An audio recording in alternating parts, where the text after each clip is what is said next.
Afternoon, everyone. Usual, we'll kick off with the live section, go into 10:30 tonight and 12 for Evening Standard. Cameras all look out the back. If we're all ready, we'll kick off with Gary from Sky Sports. Thanks, man. Hello. Hello, Mikel. Hi. How are you? Very good, thank you. Good, good. So, injury updates. Thomas Partey finally see him in the squad. We've got some late decisions to make. Thomas won't be one of those, but we have a few that obviously we had some issues at the end of last game, and we're still uncertain with a few players. So it won't be a late decision for Thomas. Does that mean that he is in the squad? Thomas is not in the squad, no. Okay. Disappointed? Well, it's what it is. You want everybody available, and he's a top player for us, really important player for us, but at the moment he's not fit yet. And those late decisions, is one of them Declan Rice? It is one of the players, yes. And what are the chances? Is he racing against time? He's done some work, but he's missed some work as well. But hopefully he's going to be okay. And Gabriel, I guess, would be another one. Yeah, that's another one. Yeah. So back to Thomas. Is he likely to be involved, do you think, for the Liverpool game? We will see. We will see how things evolve, and if that's too short or that's okay. So I'm not going to. I know there's only a few days left in the transfer window. It all seems pretty quiet. So I'm not going to ask about any ins, but on outs, are you leaving the club in the summer? Who, me? No, that's totally fake news. What you read yesterday is, I don't know where it's coming from, and it's totally untrue. I'm really upset about it. When you heard the report, I guess you were trying to relax on a Sunday evening. What was your reaction? I could not believe. I don't know where it's coming from, and it has no source. It's got nothing, and I think we have to be very cautious when you talk about personal things to put it in the way that it was put yesterday. You've got unfinished business here, quite clearly. I'm in the right place. I'm with the right people. I feel really good about it, and as I said many times, I'm immersed in a beautiful journey with this football club, with these players, the staff, our people, and there is still a lot to do. I guess people wrongly, somebody over there was adding 2 and 2 together and making 7. The fact that Xavi's leaving in the summer, your association with Barcelona, is that a compliment to you in a way? But that's something that we cannot control. This is part of football. But that's something very different to someone putting in a statement about something that I'm doing. That's very, very different. And the other one is just part of football and this industry. That's it. Obviously, your contract does run out in 18 months' time or so. I know everyone's very relaxed. The board's with you, you're with the board. There's no rush to talk about a new contract. But is that something that might put these rumours to bed? I don't know. I think I've got a extraordinary relationship with the board, with Edu, with team, with ownership, and things come in a natural way. And we always done it that way, and it worked out really well. And when the time is right, we would have those discussions and think about the best way to do it. Thank you. Thank you. Go to Niv from PLP. Hi, good afternoon. Hi. After those 3 defeats in a row, did you feel that the type of performance and the result of the reaction you got against Palace is a matter of time? Well, yes, because when the team performs the way we did and we lose games, I was hoping that it could not carry out the way it did. But this is football, and it can still happen.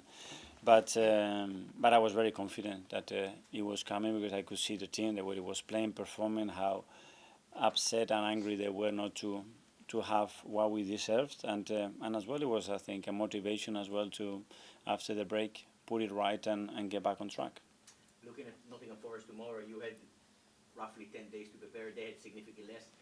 They have plenty of players involved in the AFCON. Do you see it an advantage from your point of view? I see. We can manage and optimize our preparation, and this is what we have tried to do against a team that I know the manager really well. Is going to be extremely competitive. We have some really bad experiences over there in the last 2 seasons, so you're going to have to be really good to beat them. I want to ask you about Martinelli, the 2 goals that he scored against Palace recently. How important are they for his confidence levels and also for the team to offer him the right support to carry on doing it in a consistent manner? Absolutely. Sharing the goals, we said that it's really important, but there is the individual, is the me, and the confidence and taking some anxiety away from it and actually scoring 2 beautiful goals like we did. I think is going to make him a lot of positive things. I want to ask you about Jurgen Klopp, please. The announcement he shared recently. How do you think Jurgen not only change Liverpool as a club, but the whole Premier League as a competition? Well, I think he's made this league much better. I think, first of all, the person, the character, the charisma, the way of transmitting his ideas and his passion for the game is something special, and I think he's had a big contribution for the growth of this league. And then I love the way he did it, the emotion that he put it, and when you see a human side explaining the reasons behind it and the challenges and everything that goes related to our job, I think it was spot on. And I think when someone is done what he's done for that football club, for the league, you have to respect that and basically say thank you, because I think he made the league better, he made every manager better, and he made this league much more beautiful and intense. Mikel, you talk about the personal side of having to be a manager with Jurgen Klopp leaving Liverpool. Obviously, he's been there 8-9 years. Arsene Wenger was here for over 2 decades. Is it harder now to be a manager at a successful club in the Premier League than it ever was under Wenger or Fergie? Well, I cannot respond to that question. I used to speak with Arsene, and he took his job like we all do, and we put so many hours and we put our lives to it and over energy. And sometimes you feel that you don't have it anymore. It can happen when you are a player, when you do any job, and as a manager, you have to be very cautious managing that energy and your time and how much you invest on that, because it is extremely demanding.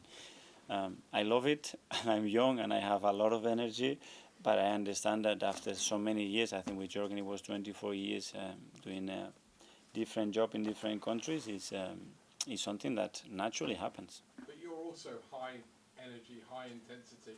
So how do you keep going every week, every month, every season back to be able to get to that level again? I think because I love what I do, and I love every minute, and I get a lot of joy with waking up every morning and knowing that I have to drive to Colney and I'm going to meet these people, I'm going to spend time together, and we're going to prepare to be better for the next day. And that's what it drives you. It drives you when you feel respected, when you feel loved as well, when you see a clear direction and ambition, what you want to do as a club and as a team. And this is where we are right now. When you were talking about the fake rumours of you going to Barcelona just now, you mentioned the word, you said you were angry. Were you angry because somebody had put that story out there, or were you angry because you have such a close relationship with the fans, you didn't want them to think, oh, I read that, it must be true? Yeah, but one is a consequence of the other. First of all, because I'm really cautious about when I talk publicly about my personal things, and when someone puts a statement saying something that I say or did, it is upsetting. I understand that we are in this industry. And the second one, because I don't think no one deserves to hear that in news like that. And I've always been really straight, and I always said completely the opposite, how happy I am, how grateful I am, and how much I enjoy where I am right now. So that's the reason why I'm upset. And finally, we're now over the winter break, as it were. It's full blast pretty much towards the end of the season. You've talked before about being in a traffic jam on the motorway in terms of the top of the table. How are you going to get into top gear and be full in top gear between now and May? Well, we've been that for the first 6 months. We've been there. There were moments we were second, third, fourth. We were first as well for periods just before Christmas or during Christmas, and now we have to catch up. And the best way to do it is continue to play how we're playing, get results, get momentum, and put back-to-back victories. And at the moment, it doesn't depend on us, but there is still so much football to play. Mark and Pierre? Hi, Mikel. You Hi. mentioned a couple of times how you feel you're in the right place at this club, and I know you've said that in the past as well. Do you feel then that you have still unfinished business here, given you took them from 8th in your first season to second and challenge?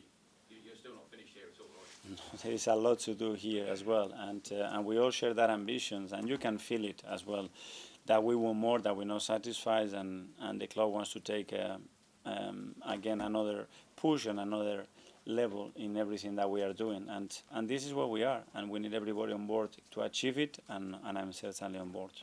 And just a quick one on the contract. Have you had any discussions yet about a new deal? No, we haven't, but this is something that it would happen naturally when it has to happen, if it has to happen, and that's it. Mark? Hi, Mikel. Just on you wanting, I guess everyone wanting it to make another push with the club. I was just wondering, with a lot of it being your work, this is your team, I think we can see that. How proud has that made you over the past 4 years to make that kick on yourself? Yeah, well, I always felt that it was our team, it was my team, because when you make the decision to coach, to manage a team, a club, you have to make those players your own. It's the same with the staff. You know, it's not players that they sign another manager. You make them your own. You try to maximize as you want. We have 2 years of very difficult COVID situation that we cannot forget, and then my job become more normal within the complexity of the situation that we have, much more normal and doable, hopefully, and I'm enjoying it a lot, and I feel that we are in the right track. But again, I think we are still very far with my vision is that where this club and this team has to be. You mentioned those COVID years. Did that almost make the group even stronger because it was so irregular? I don't know. We navigate some difficult moments and challenges that we have through COVID, I think, in a really powerful way, and hopefully my belief is that created emotionally a really strong attachment and belief that we were the right people to take the club forward, you know, and I think it happened for a reason, and I think we used it in the right way. Okay. I'm Mikel. Hi. They're in the right place, and obviously with Jurgen leaving, there might be a bit of less of a rival at the top, and the club Arsenal is so settled now. You're settled. The squad is relatively settled, even though there's obviously improvements that can be made. Above you is settled. Do you feel maybe you're in a good position now to, with Liverpool maybe going through a period of transition, Chelsea transition, Man U transition? Do you think maybe you look at the league and you think, wow, we could possibly go on and dominate this year, or maybe the years to come? We don't know. I think we can take care of our own business. We've got a lot here still to do, and what others do, we don't know. Sometimes there's a new manager, they have really great impact straight away, and we have some cases in this league that happened in the past, and sometimes, as you said, need some transition. We cannot control it. Let's focus on what we can do. Okay, James. Yes, Hi, Mikel. Hi. Jurgen Klopp announced he was stepping down. He said that he could never manage another club in England because of the relationship he had with Liverpool. I just wondered, obviously you're younger, but you've had 4 years here as a manager, 5 as a player. Could you ever see yourself managing another club in England? Today, no, but I don't know. I play for 2 great clubs in this country. I moved around in different things. I'm extremely young, and I don't know. I don't know what's going to happen. Okay, we'll now go to 10:30.